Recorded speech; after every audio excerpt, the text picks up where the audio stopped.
Hi guys, so it's almost the middle of 2026, which is crazy, but because of that, I thought I would do a mid-year reading check-in and just go through all of the books that I've read and a little summary and if I recommend them. I've read 17 books so far this year. It's been a mix of physical books and audiobooks. My original goal for the year was 10 and then I passed that pretty quickly, so I changed it to 20, so I'm still ahead of schedule, which is great. And then I'll also give a little reading update about where I am right now. The first book that I read was In My Dreams I Hold a Knife by Ashley Winstead. This is a fun murder mystery in a college setting and I really liked it. I gave it 4 stars. It's about this group of friends who are back at their college for their 10-year college reunion, and one of their friends, Heather, was murdered in college, so it's a dual timeline between what happened in college and then now at their college reunion when they're still trying to figure out who murdered Heather. And if you like murder mysteries, whodunits, it's just a really fun book. I liked it because it was like very gossipy. It just felt like I was reading like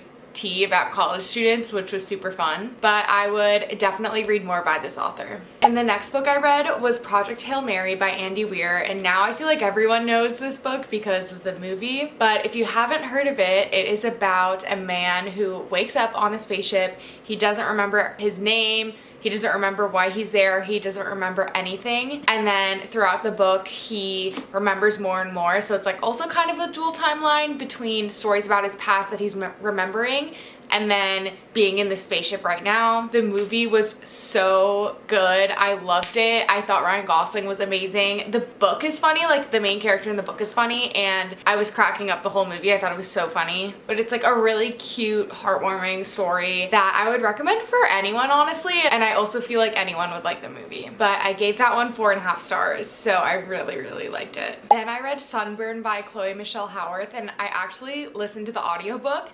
and I was so obsessed with it. I gave it 5 stars and I was like, I need a physical copy of this. So I bought it and I just love the cover and I like the side, like it looks really nice on my bookshelf. But this is about a girl named Lucy who grew up in a really small Catholic town in Ireland, and she forms a romantic relationship with her best friend Susanna. So she's coming to terms with her sexuality and navigating their relationship in a town that won't accept it. And I was so obsessed with the writing. The author has another book out that I need to read, but she just described mundane things in such intense detail, which I really like because it's just so descriptive and immersive and feels like you're there. And I was so obsessed with all the characters. The story broke my heart. I think it's super relatable for anyone who's queer and grew up in a Catholic family. There's a lot of Catholic guilt in this, and it really feels like you're reading the mind of a high school aged girl, which I think the author did such an amazing job with it. But this is probably my favorite book I've read this year so far. Just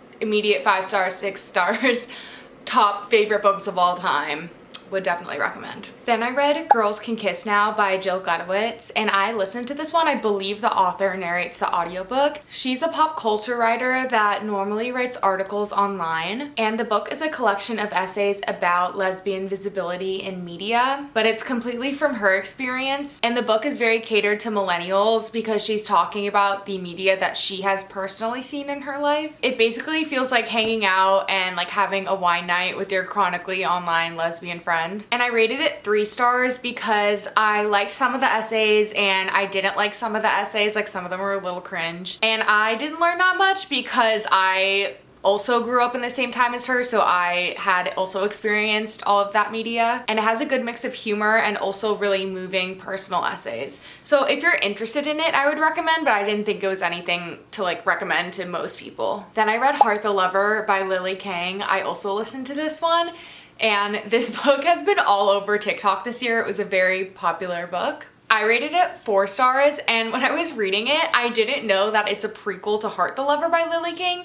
So you don't need to have read Heart the Lover, but I literally didn't know that when I was reading it, and then I was like, oh, when I found that out. But it's about this girl, and it's split into 3 different parts. So one of them is when she's in college, and then it's a couple years after college, and then it's when she's older. I rated it 4 stars because the writing was beautiful, and I think the author Lily King can write women so well. Like, so many of her inside thoughts, I was like, oh, I've totally felt or thought that before. But it was kind of short, so I feel like it could have maybe been more developed, but I don't know. I really liked it. Then I read Survive Through the Night by Riley Sager. I also listened to this one, and I just love Riley Sager for a fast-paced, good thriller.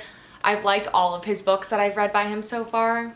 I gave it 3.5 stars, which is normally around what I rate his books. So this is about a 20-year-old college student named Charlie, and her best friend Maddie was murdered. So she's leaving college for a break and she needs a ride home. So she puts up a note on the posting board that she needs someone to drive her home from college. This man, Josh, offers to give her a ride. And the book takes place throughout one night, and we experience the whole car ride with them. And she slowly starts becoming skeptical of him. I would recommend it for a fast-paced thriller if you just like need a palate cleanser. It's not my favorite Riley Sager book, but it's one of my favorites. Then I read Paradise Raw, and I don't know how to pronounce the author's last name, so sorry about that, but I gave it 3.5 stars, and this book is very weird. It's definitely like weird girl lit fic. It doesn't have a traditional plot structure. It's very much just about symbolism, and if you enjoy reading for the writing, then you might like it, but I wouldn't recommend it just for entertainment purposes. And reading the book felt like you're tripping because you're like, literally, I don't understand what's going on. So this is about a student who is studying biology in the UK, and she's looking for housing, and she moves in with this other woman in an old brewery, and they have a very codependent relationship. Their bodies become very symbiotic, and it really relates to the biology that she's studying. So if you study biology, honestly, I think you would like it, but there are a lot of descriptions about rotting fruit and pee. So if that grosses you out, you definitely wouldn't like this book. I really don't know how else to describe it. It is just weird.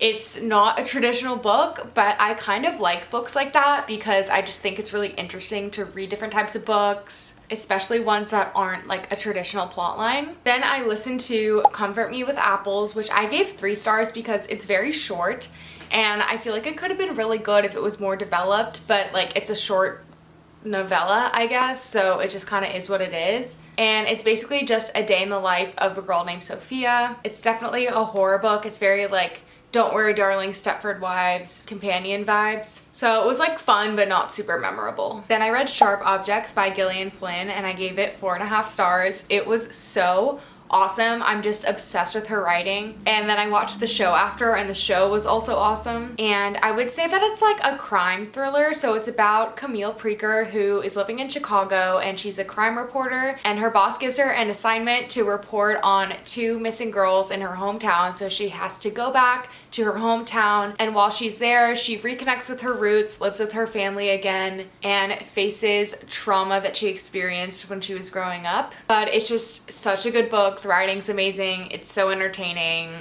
Definitely would recommend. Then I read Bunny by Mona Awad, which I gave 4 stars. This book is so fun. It feels like a fever dream. It is left open to interpretation, so if you don't like that, I wouldn't read this book, but if you like weird books, I definitely recommend. I thought it was so fun. The writing was great and like really descriptive. It's about this girl Samantha who is in a really prestigious writing program at a university, and she's in a cohort with 4 other girls, and the other girls are in this really exclusive friend group, and they all call each other Bunny, and Samantha hates them, but she's also intrigued by them. And then one day the bunnies invite Samantha to one of their weekly hangouts called the Smut Salon, and then everything goes crazy. I think it's considered a horror book, but I wouldn't say it's like super violent. I think anyone could read it. But it was just so crazy and fun and a really different kind of book. So I would recommend if you're into books like that. Then I read If Beale Street Can Talk by James Baldwin, who is one of my favorite authors ever. And this is about a 19-year-old woman named Tish, whose boyfriend, Fawny, who's 22, is in prison, and Tish finds out that she's pregnant, and her and her family are trying to get Fawny out of prison. And this is a really important story about systemic racism and how mass incarceration is used as a form of modern day slavery. I gave it 4 stars because I know what he can do, and I prefer his more semi-autobiographical books. Like, this book is from the perspective of a woman, and while the writing's still amazing, he obviously writes men better than he writes women because he's a man. But it's amazing, and I highlight it a lot, but I think that Go Tell It on the Mountain and Giovanni's Room are better. I gave both of those 5 stars because they're semi-autobiographical, so this one just wasn't as good as the other two, which is why I gave it 4, but I definitely would still recommend. Then I read The Lamb by Lucy Rose, which I gave 4.5 stars, and this is a very gory horror novel, so if you can't handle that, I wouldn't read it. It is about this little girl named Margot who lives with her mother, and the mom is a cannibal, so they basically trap people that are going through their town and then eat them. And it is the most devastating book because it's about having a mentally ill parent. The mom severely neglects her, obviously is making her eat people, but it's just portrayed in the most extreme way possible because it's a horror novel, so cannibalism is what's used to portray mental illness. And the writing is simpler than other novels and has shorter sentences, but because it's from the perspective of a 10-year-old girl, and I just think it's really amazing when an author can accurately portray the age of the main character. So I did really like that kind of writing in this book because it was so devastating to see that her mom was doing all these terrible things to her, but she doesn't know any better because she's so young. This one is also really popular on Book Talk right now. I gave it 4.5 stars. If you like horror books, I would definitely recommend it because it's really good and moving and sad, but it is extremely gory. Then I listened to The Fire Next Time by James Baldwin, and I gave this one 5 stars. It was so amazing. So it's basically 2 essays, so it's a pretty short book, and it was so interesting to read his nonfiction because I had only read his fiction before, and you can really see in this book where he gets the inspiration for his fiction. So for example, he talks about his religious crisis in this book, and you can tell that Go Tell It on the Mountain was based on that. So if you're a James Baldwin fan, I would 100% recommend this because it was so interesting to read about. And I did listen to it, and I honestly want to buy it and just have a hard copy of it and like read it physically and highlight it because I enjoyed it so much. It's definitely something I would read again and again because just essays. Then I listened to The Hobbit, and I loved this one. Andy Serkis does the narration for the audiobooks, and he's obviously incredible. Definitely the best audiobook narrator I've ever listened to. And I feel like this is not talked about enough. Like, obviously it's extremely well known and a lot of people have read it, but people on like Book Talk and BookTube don't talk about it ever, and I do feel like the fantasy girlies would like it, and it's obviously the blueprint for fantasy, so I definitely think everyone should read it. It's just like a really fun, feel-good book. I gave that one 4 stars because it wasn't super deep, and my brother told me I would like Lord of the Rings more because it's so much better, so I was like, okay, I'm not gonna give this 5 because Lord of the Rings will be 5. That might be wrong, but that's how I feel. Then I listened to Open Throat by Henry Hoke, and I gave this 4 stars, and this one is also very short, and it was so cute and cool. It is from the perspective of a mountain lion who is living in Los Angeles, so it's based off of P-22, which if you don't know who P-22 is, he was a famous mountain lion living in Los Angeles, and he unfortunately was euthanized in 2022. But it's such an abstract, interesting book because the mountain lion is observing all of these hikers and learning about Los Angeles just through hikers' conversations. So if you like different forms of books from different perspectives, I would definitely recommend it. Then I read The White Album by Joan Didion. I gave this 3 stars. I did not like it. I gave it 3 stars because the writing's good, but it is advertised like on the back as a book about the Manson family and the Black Panther Party press conference. And both of those topics really interest me, but there's literally only 1 essay on each of those, and then the rest of the essays I just did not care about at all. They were so random. They just were about stuff that I didn't care about. I know people love this book, and I genuinely don't know why. Like, I'm so sorry. Unpopular opinion. Obviously she's a great writer, but like, she was talking about like dams and like this house in Sacramento, and I was just like, I don't care at all.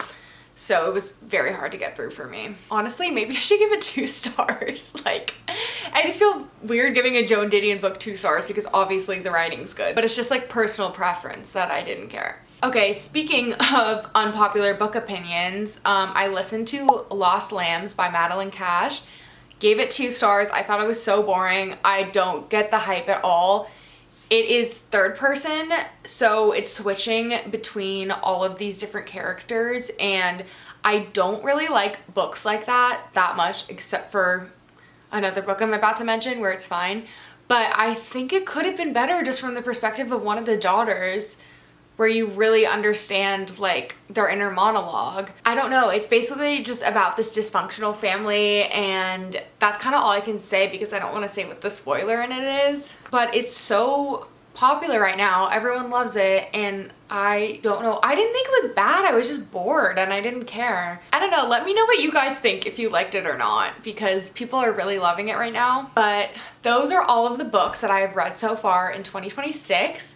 And right now I'm listening to Yesteryear. I'm not very far into it, so I don't really have any opinions yet, but I love that everyone is talking about that right now, so I was like, okay, I need to listen to it and form my own opinion on it. I also really like the author. I've been listening to her podcast for a while, and so it was really exciting that she wrote a book. And the book I'm physically reading is It by Stephen King.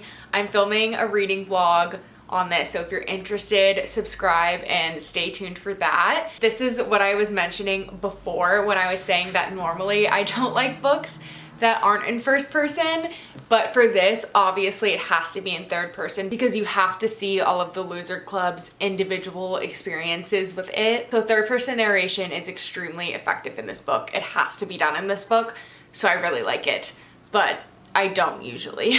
But I'm on page 262 and there are 1100 pages in this, so I really need to lock in and read a lot of it to try to get through it, but I'm enjoying it so far. I'm obsessed with the movie, so that's why I was like, I need to finally read it, and I've always been curious about it. So my full opinions and reactions will be up in another video. But thank you guys so much for watching. Those are all of the books that I've read so far in 2026 and my current reading update. Like this video if you liked it, and subscribe if you want to see more videos like this. I'm almost to 1,000 subscribers, so I really want to hit that this year. That would be awesome. Let me know if there are any more videos that you want to see, and thank you so much for watching. I'll see you in the next one. Bye!